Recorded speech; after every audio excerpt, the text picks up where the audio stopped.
And we are back. Thanks guys for clicking on the link. Please smash the like button, smash the subscribe button, and comment below. Before we get into today's results, we have some great news. We have Emma Raducanu. She is back. She has committed to playing in the Guadalajara, Mexico WTA 250 level event.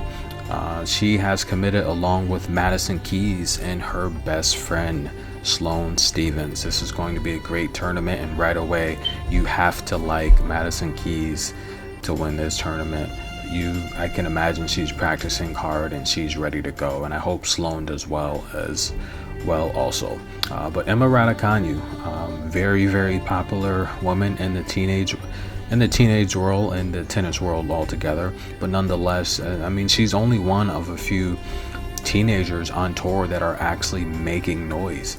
You have Emma Raducanu, you have Corey Goff, you have Clara Tauson, you have Kasuk, and Leila Fernandez. I mean, I imagine I imagine she has to enter the Guadalajara, Mexico tournament. Leila, we saw her capture her first and only singles title in Mexico.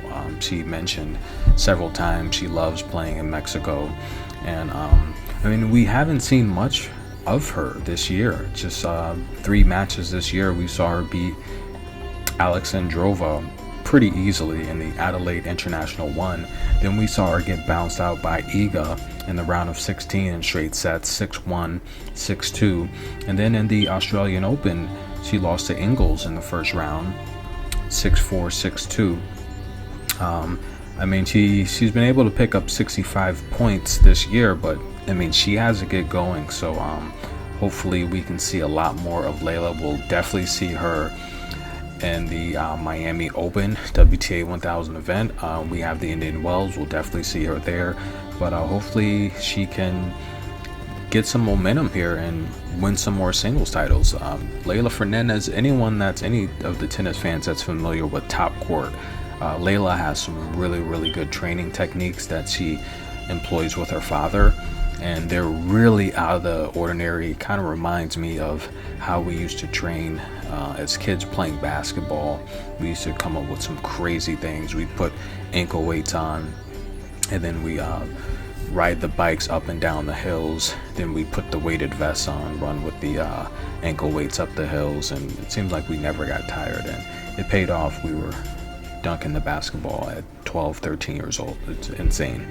But nonetheless, hopefully we can see Leila Fernandez pretty soon. You know, we definitely have to get more from her at the majors. She did make the finals at the US Open, and of course she lost to Emma Raducanu. But other than that, I mean, last year she was bounced out in the first round at the historic Wimbledon.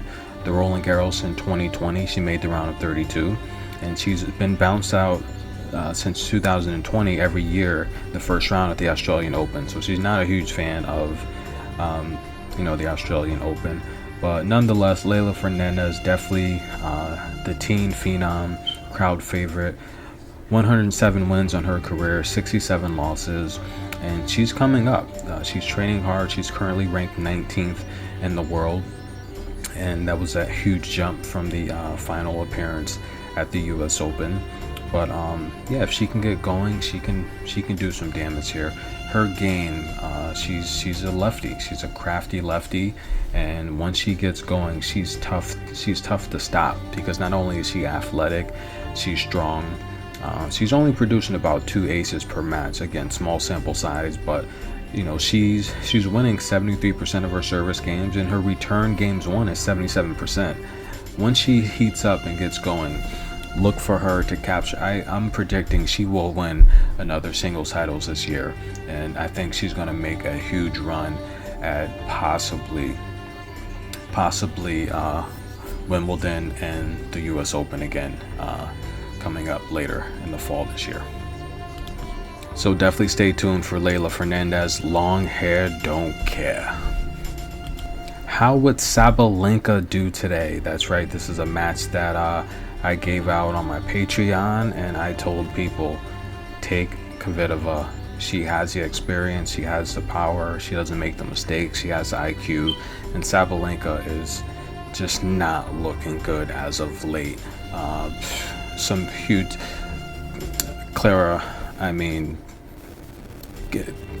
Juvan beat her first round, but yeah, she's been pushed. Kasu pushed her, but nonetheless, I told my Patreons, this is an upset alert. Kvitova, and yes, indeed, it was. Kvitova versus Sabalenka, straight set 6-4, 6-4. The underdog prevails, and she has Ostapenko up next, and this will be a preview and prediction video. We're going to cover all of the matches here. We are down to the last 8. We will cover the quarterfinals here, and you know what? Let's get right into it. Well, first let's look at Muguruza. This is a match against Kudermetova. I said I do expect it to go 3 sets, and sure enough it did. Kudermetova dropped the first set 6-3 and would rout Muguruza 6-4, 6-4 in the second and third and deciding set. Muguruza is out, and Kudermetova is a lefty. She's quick. She loves playing against the taller players, and Muguruza struggles against the shorter, fast, athletic players, and that's exactly what happened here. Muguruza is out.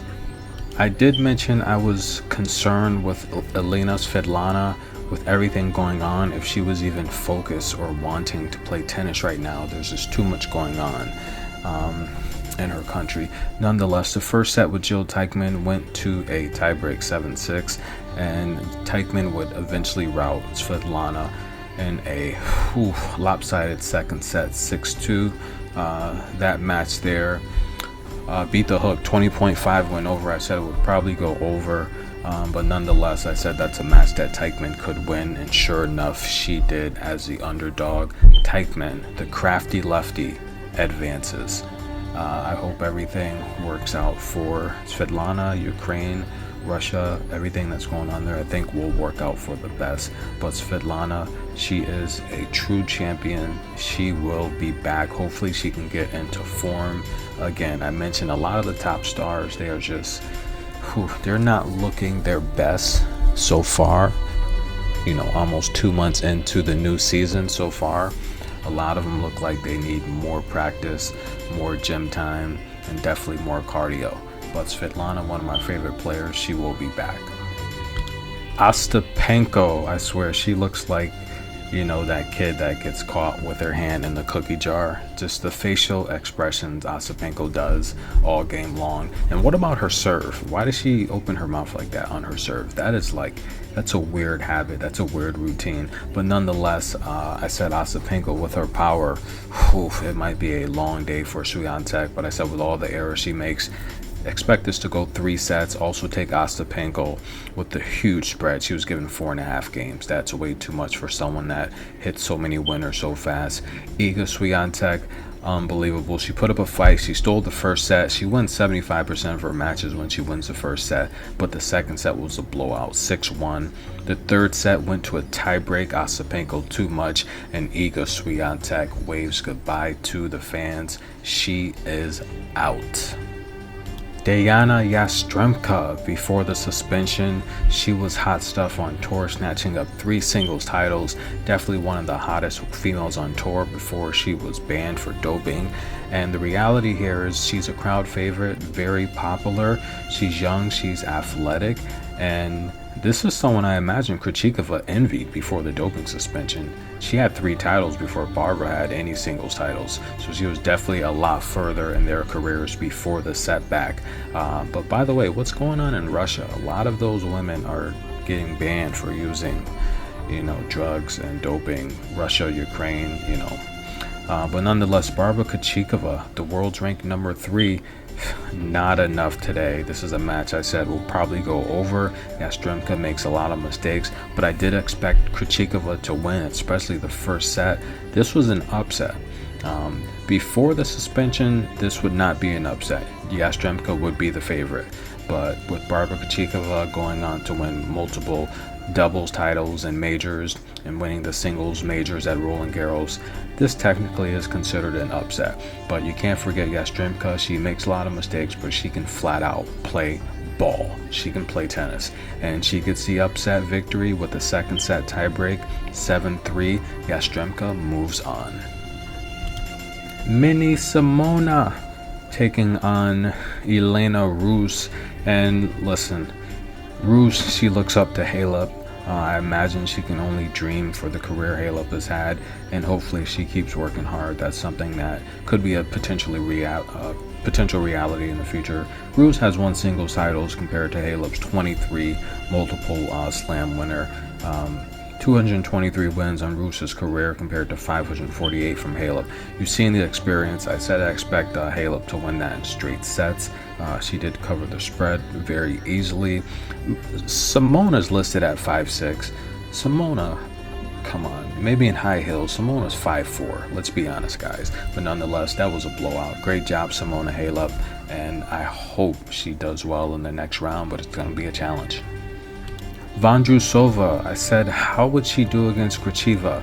I felt Krejcikova was injured. I noticed her shoulder was hampering her.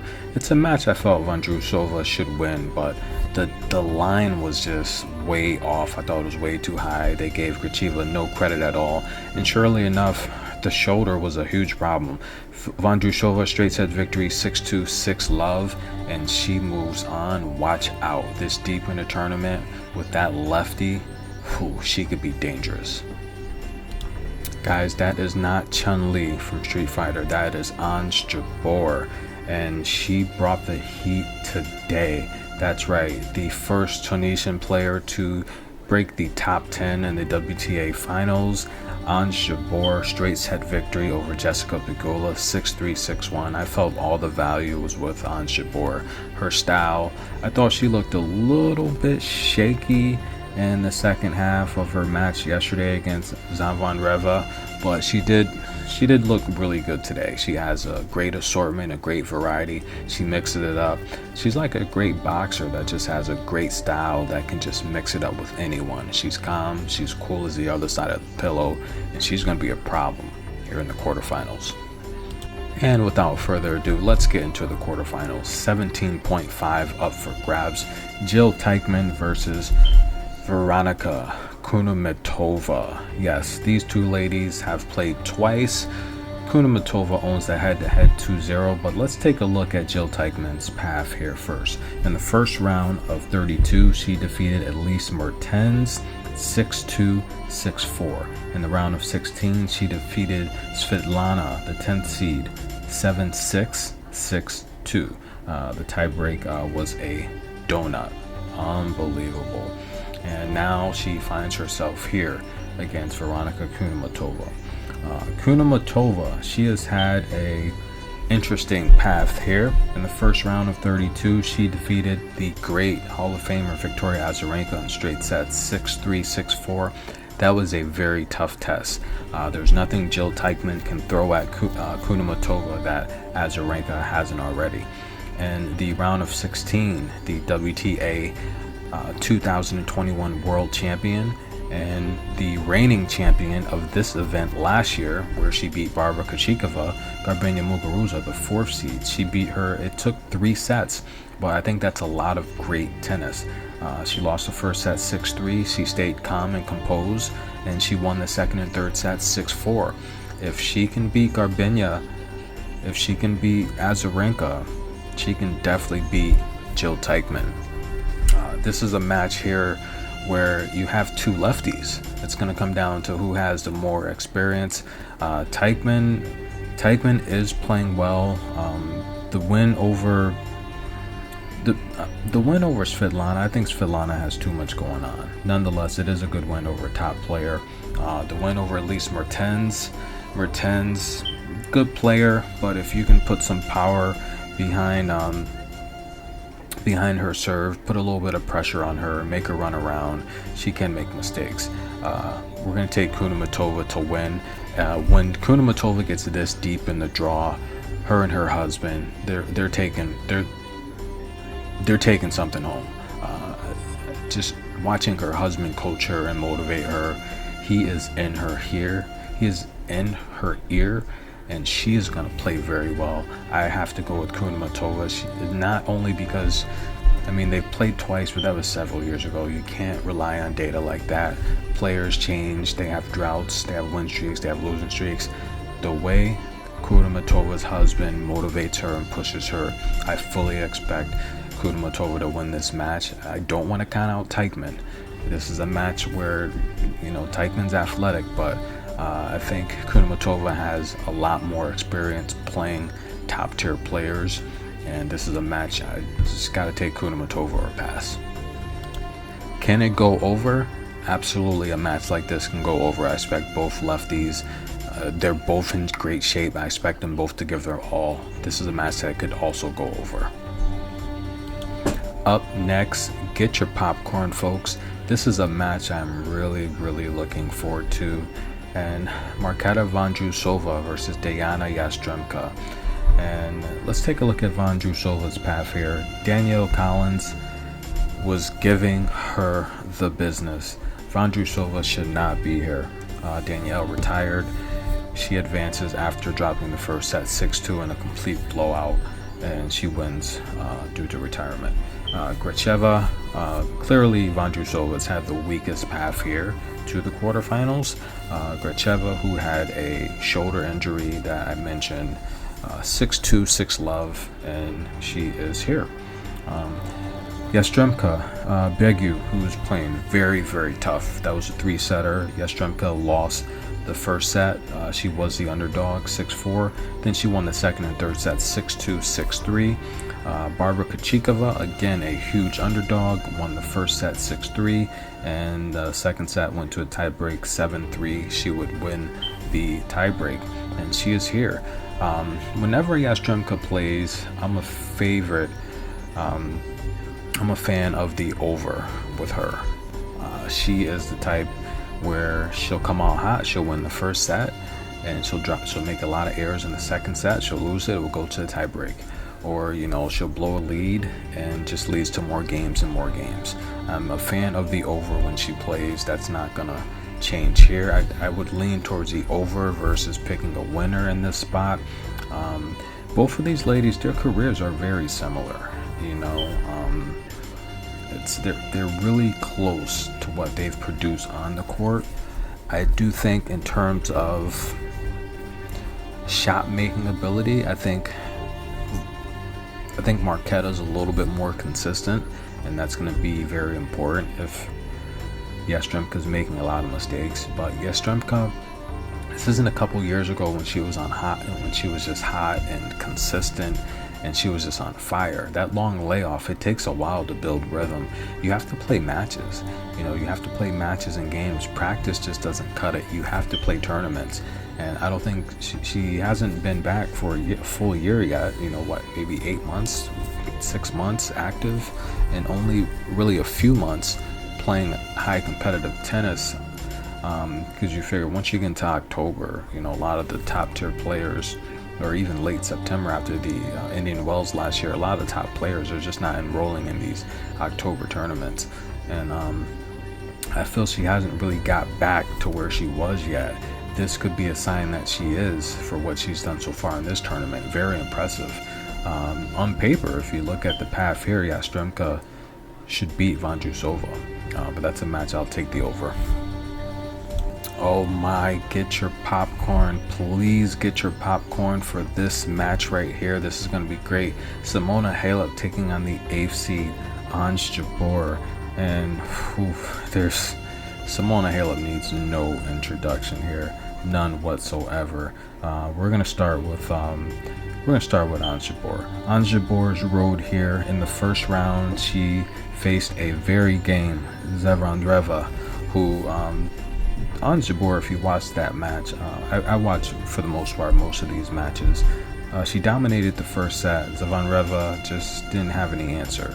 The second set had me concerned because Ons Jabeur dropped the first 4 games, and it looked like, did she get injured all of a sudden? it seemed like the consistency she had in the first set just disappeared, the shot variety, and it seemed like she just wanted to go toe-to-toe. I'm not sure, because she's been off the court for a while, if she wanted to use that as practice and she was toying with her, but it was concerning, especially having the third set go 7-5, but she won. Very impressed with her win over Pegula. I thought that was a match, the head-to-head was tied. I thought that was a match where all of the advantage was with the underdog Ons Jabeur, and she won 6-3, 6-1. That's a very impressive win, but Simona Halep is on a different level, people. This is the woman that has prevented Serena Williams from reaching 24, okay? Simona Halep, Allison Riss, 6-2, 6-4, we expected that, right? Elena Rus, we expected that, 6-3, 6-2. Definitely, aside from Vondrousova, the easiest path here, right? The matchmakers set her up for success. And Simona Halep versus Ons Jabeur. I gotta be honest with you, I like Ons Jabeur here. If you take a look at the head-to-head, these two have met here before. The last time they played was 2020. That match went 3 sets. Simona Halep dropped the first set. She dropped the first set 6-1. She won the second set 6-2. The third set went to a tiebreak where Simona Halep won 9-7. So that was a very tough match in the round of 16 leading up to the quarterfinals. That was a very tough match. And then Ons Jabeur won in 2018 on a retire. This is a match here, I'll be honest with you. Simona Halep, she's really a good defensive player. Simona Halep's a rally player where occasionally she'll mix in her strong backhand or a forehand winner. But Simona Halep, she's a rally player. She's good when she's healthy and in shape. We saw her come back late last year off the back, the back and hip injuries, and she had a pretty decent year. She did reach 20 wins, but nonetheless, she had to get in form, and she's definitely, if not at form, she's definitely near her peak. And what you see is what you get. She's a rally player. She's going to move around a lot. I felt Ons Jabeur, out of all the players that are left, she has the ability to give Simona Halep the most trouble, because Ons Jabeur, she's a variety player. She's the type where Simona wants to do these long rallies, and Ons Jabeur, boom, that's a drop shot. I'm going to put you on the move now, make you play vertical. Okay, so you're trying to move me around with your backhand. Okay, I'm going to hit you with a redirect slice. Now what are you going to do?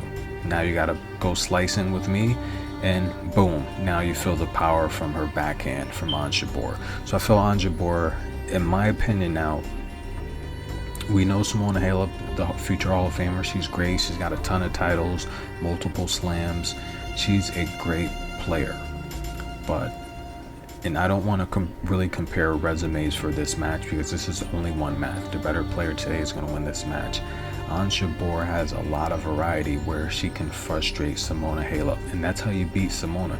You get her running around. Take a look at Simona's loss in the Australian Open to Elise Cornet, the French woman.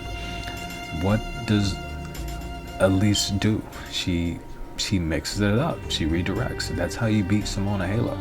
You have to frustrate her and make her play you have to make her play your style of play. You can't play tennis with Simona. You're going to have to play strategy. And I feel Ons Jabeur, out of all the players in this tournament, has the best strategy. And I think the matchmakers, when you look at these two head-to-head, it's a tough match for Simona Halep. You know, again, accolades aside, accomplishments aside, this is just one match, and the better player today is going to win this match. And this is a match where I think of all the players, Simona Halep's going to be frustrated. This is a match that can go 3 sets. Definitely this is a match that Ons Jabeur can win. I think Simona's best chance is the first set, but I don't know if she's going to win the match. I personally, I like Ons Jabeur again, 3.5 games. And again, just with the smart play, I would probably bump that up to 5.5, meaning Ons Jabeur could lose a 6-4 and a 6-3 and still cover the spread. That's going to be a good value.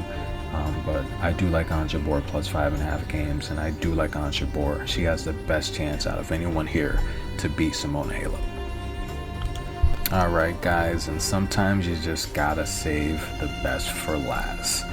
This is a match here where I'm going to be watching, and this is actually the first match of the day. I think this should probably be the last match of the day, but it's going to be the first match of the day. 5 a.m. New York Eastern time, bright and early. This is going to be amazing. I'm going to have popcorn watching this game 5 in the morning. That's going to be my breakfast. Jelena Ostapenko, the heavy hitter, the first round of 32, $6,200 up for grabs. Again, and I was talking to, someone online. It's after Sofia Kenin's received $6, $7, $8 million and prize money and sponsors. It's tough getting up for a round of 32 paycheck of $6,200. And Sofia Kenin's gonna have to find the love for the game again. She's going to have to get in the gym and train for one, but I hope whatever she's going through, you can tell she's going through something, and I know she's going through something because her dad's not even hard on her.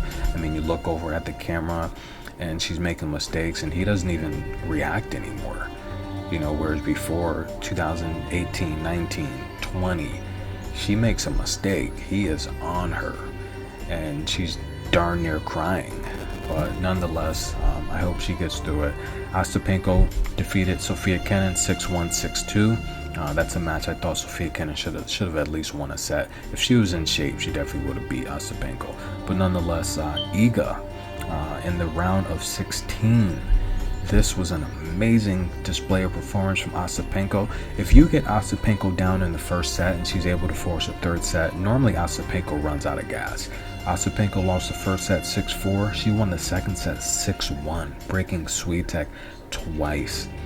The third set actually went to a tiebreak 7-4. Ostapenko's power way too much. Ostapenko's main bread and butter is her forehand winner.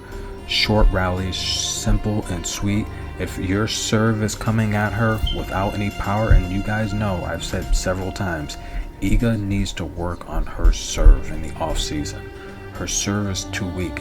Ostapenko was just waiting to pounce on that, and that's scouting report.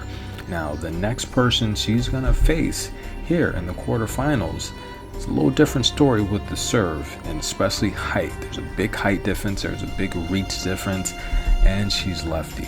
Kvitova defeated the always fit and in shape Camila Giorgi 6-2, 6-love. The matchmakers wanted to see where she was at from a physical standpoint, and she was in shape. 6-4, 6-4 in the round of 16, defeating Sabalenka. Sabalenka and Ostapenko, okay, power is very similar. I would probably have to give, in terms of power, I'd probably give Ostapenko the slight edge in forehand power.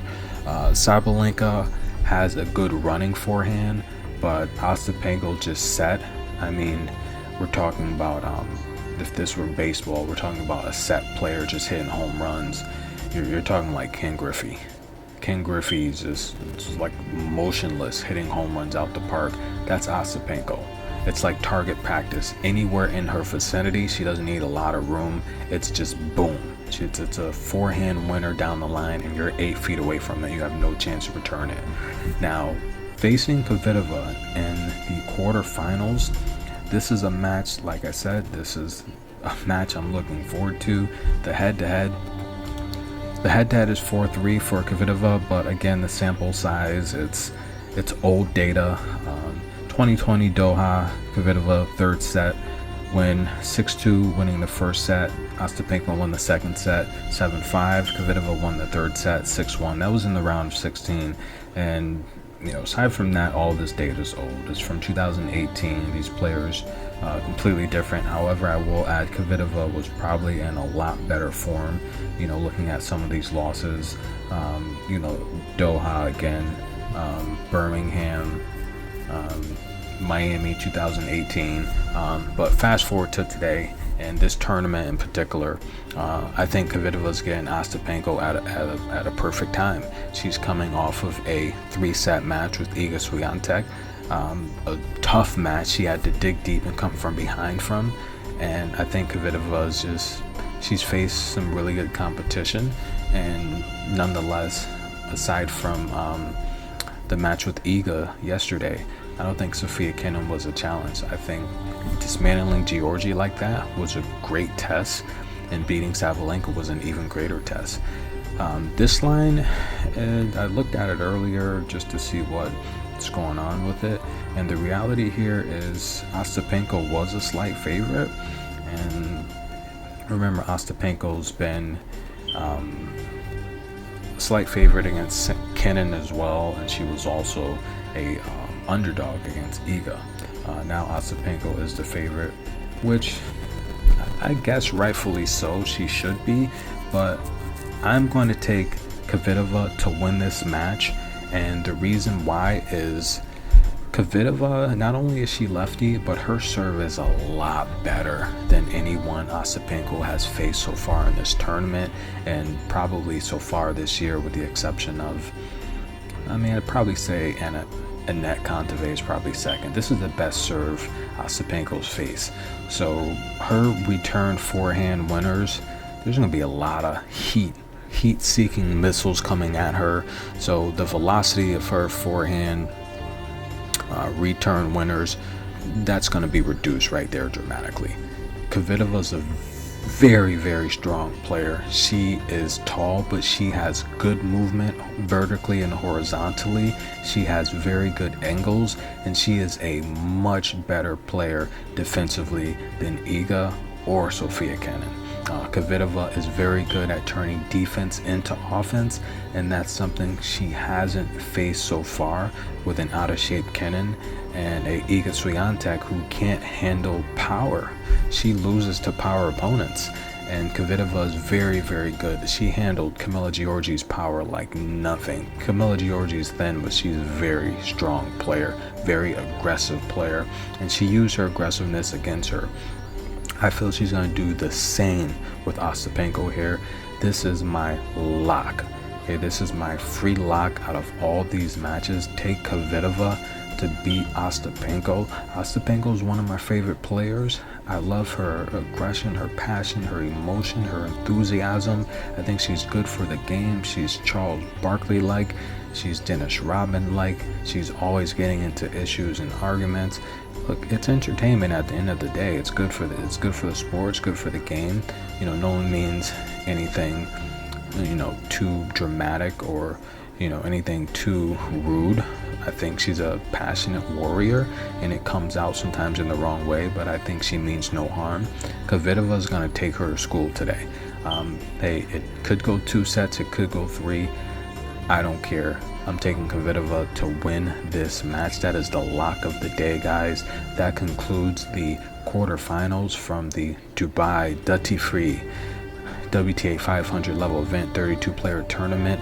And let's take a look quickly at the top 10. Now, this may change a little bit depending on who wins this tournament, but let's take a look. Let's start with the top 20 here.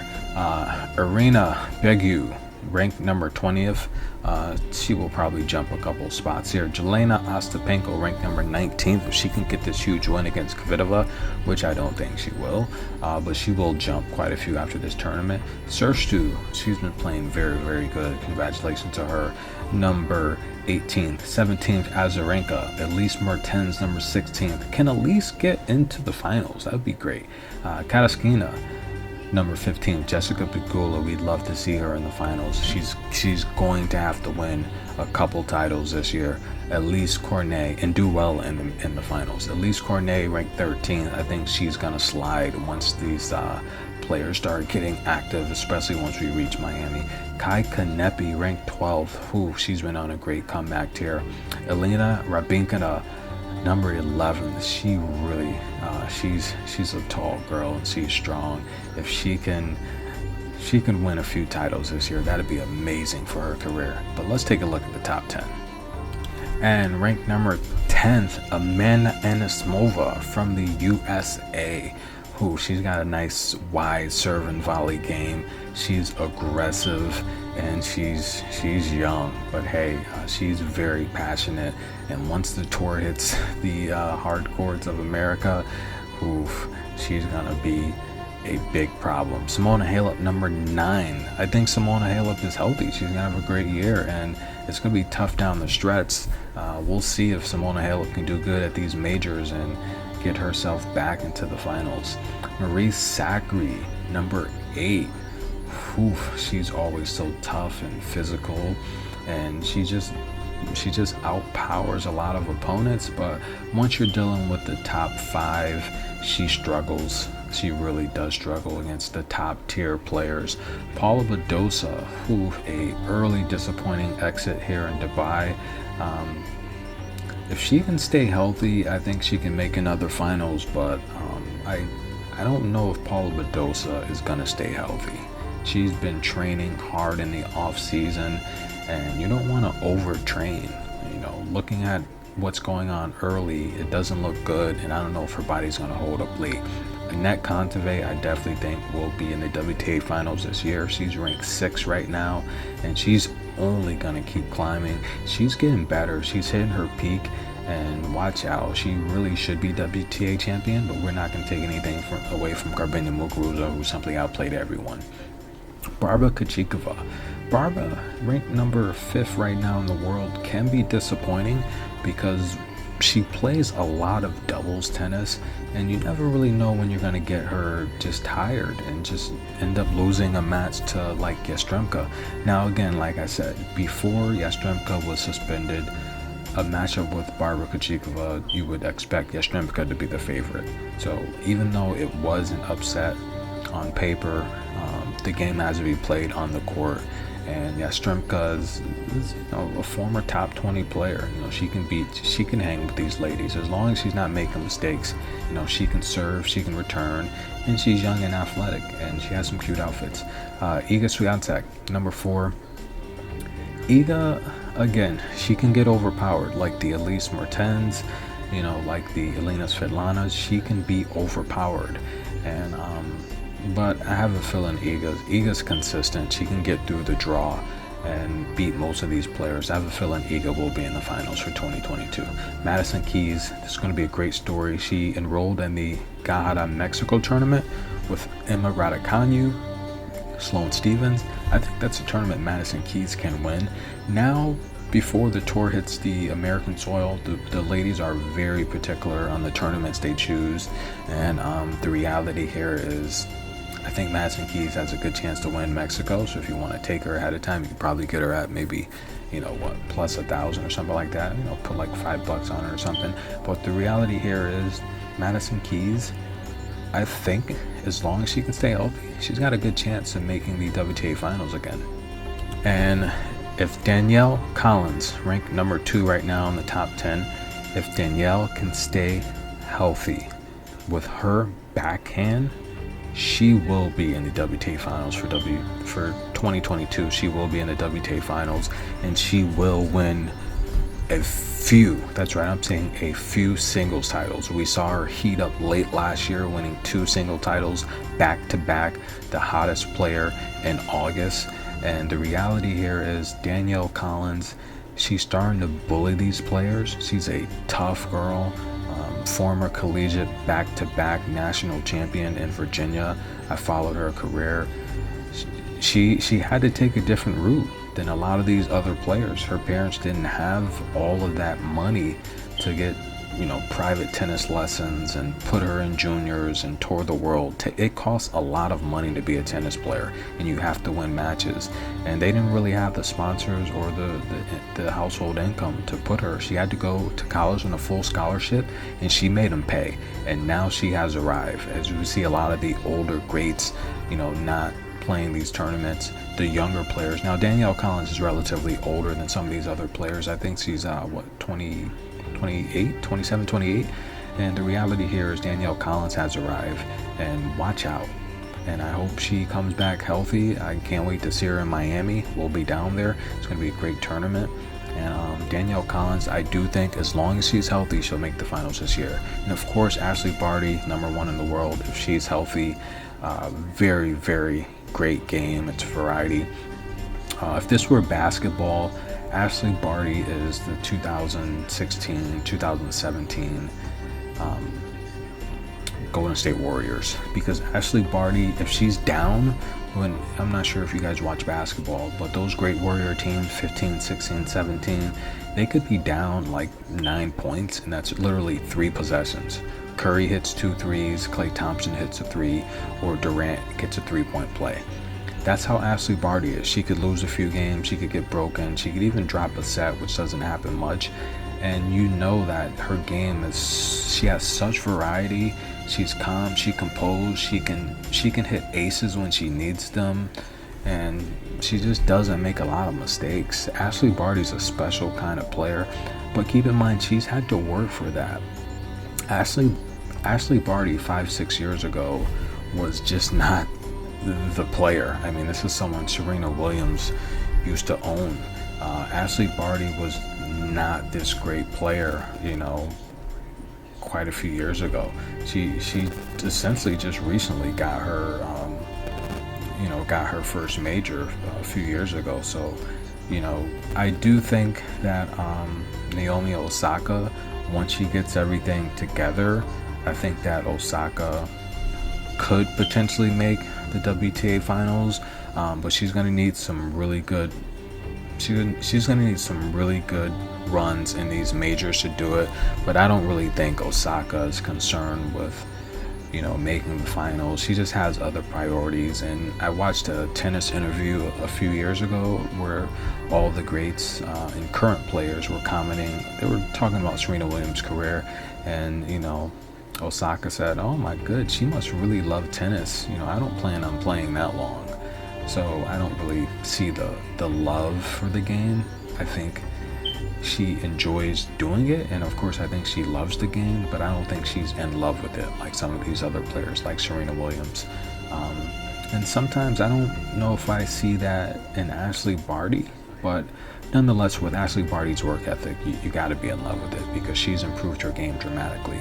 But yes, if Ashley Barty's healthy, she will be in the WTA finals again.